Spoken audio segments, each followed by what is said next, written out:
Rent. The rent is still too damn high.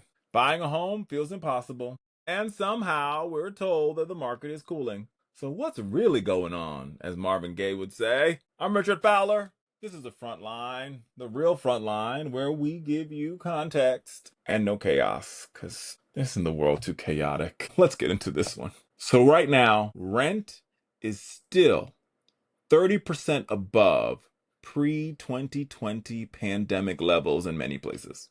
Home prices are at a record high. Mortgage rates are almost on average around 7%.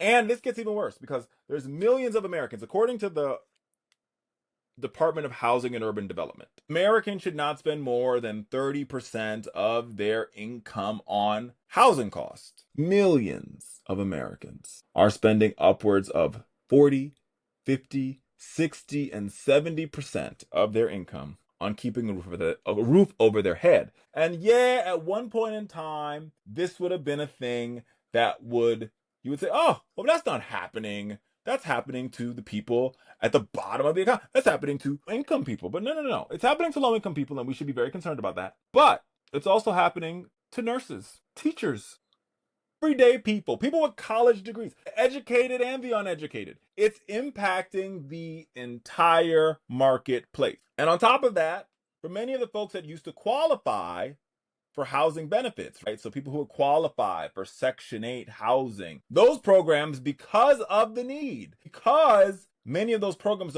many of the money that's been allotted by local and state governments to deal with this have been eaten up by the 30% increase, right? So when we used to give out $1,000 for a 2-bedroom, we're now giving out $2,000 for a 2-bedroom. Less people can benefit from the money that we use to set aside, which means there's a waiting list, which means we have a supply problem. So that's the number one problem of this. We have a housing supply problem. Now, let's dig into this housing supply problem.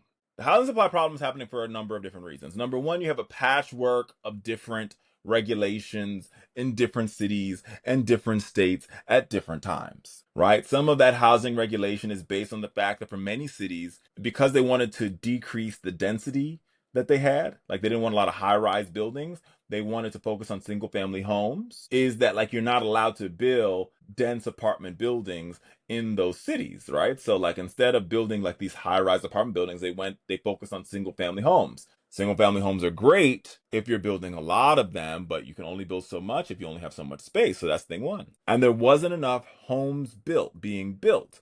And this problem got uniquely worse after the 2008 Great Recession. Because after the Great Recession, many of the small home buyer companies, the home builder companies, many of the smaller construction companies completely went out of business. And there wasn't an effort to keep them afloat. So what you have right now are larger home building companies that are focused on one thing. So like we're focused on building luxury apartments. And so that's what we do. And so for the smaller home builders, they might say, well, we're focused on building luxury homes because that's where the money is. That's where we get the biggest bang for our buck. So instead of building affordable housing units or building duplexes or, apartment buildings that have 6 or 7 apartments built in it, we're better off building multi-million-dollar homes where we can build one home and get $1 million payoff. And so that's created a supply problem.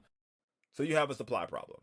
Coupled with a supply problem, during the pandemic, me included, a lot of individuals benefited from, I like to call them COVID mortgages, right? These very, very, very, very low interest rates. 2%, 2.1% interest rates. And so those folks are like, well, I have this great COVID mortgage, and if it ain't that, I'm not trying to get another house. I'm trying to stay at my 3% interest rate, so I'm not trying to get back in the market to buy. The other thing that's happening is that baby boomers, my mom included, probably your mom if you're watching this video, instead of downsizing their home size, they actually upsize after their children left. It's a weird phenomenon, but it's true. Think about it. Think about the baby boomers in your life. Baby boomer, just so we're clear, somebody born between, what is it, like 1946 and 1964. They were like, when my kids leave, instead of moving into a 1-bedroom, 1-bathroom apartment, I'm going to get a McMansion for me and my husband, right? And so instead of downsizing, they upsized. And so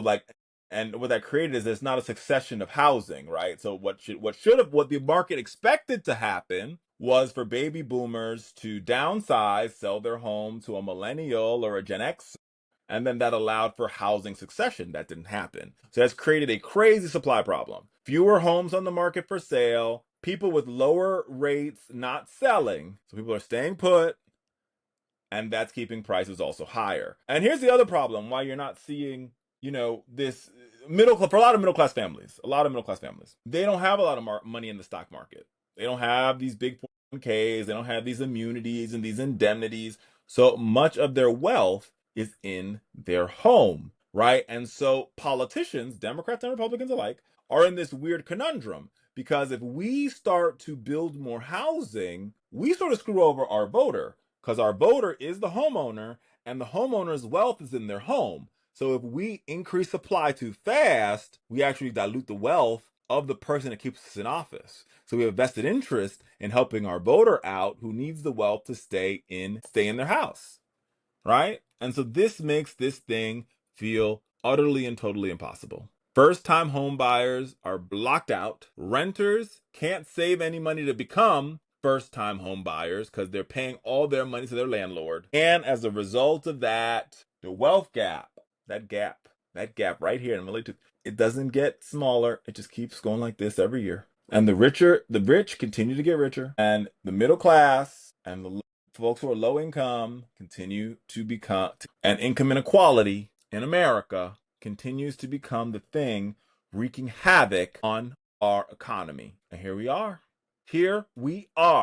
26, and here we are. The housing market didn't crash. It's frozen. It's literally frozen, like the movie. We're in the ice age. The housing market in America is in the ice age. And for a lot of people, it's just as painful as if it crashed because you're stuck in an apartment where you're paying way too much and you can't save enough for a down payment and you don't want to pay that 7% interest rate because it's crazy. Because your friend, somebody like me, got a 3% interest rate and you want one too. And the feds ain't gonna give it to you. Like I said, here on the front line, we give you context, no chaos. And sometimes the context sucks, but we give it to you anyway. I'm Richard Fowler, and I'll see you next time.